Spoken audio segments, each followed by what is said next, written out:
পরিত্যক্ত খনিতে পড়ে গেলেন যুবক। জামুরিয়া থানার কাটাগড়িয়া এলাকার ঘটনা। এই ঘটনাকে খবর পাওয়ার মাত্রই উদ্ধারকারী দল ঘটনাস্থলে পৌঁছেছে। আপনাদের জানিয়ে রাখি, ওই যুবক রানীগঞ্জের বাসিন্দা বলে এখনো পর্যন্ত খবর।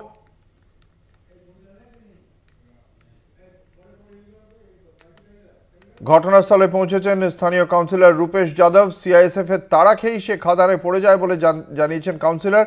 পরিত্যক্ত খাদান বন্ধ না করে ফেলে রাখা সবচেয়ে বড় অপরাধ বলেই দাবি করেছেন কাউন্সিলর। শুনছি নাকি সিআইএসএফ তাড়া করেছে, তাতে এই যে খাদানটা আছে তার মধ্যে পড়ে গেছে।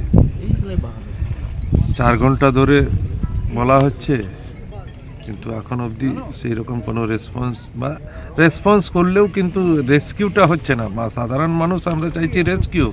ইসিএলের এইরকমভাবে খুলে ছেড়ে দেওয়াটা তো সবচেয়ে বড় অপরাধ।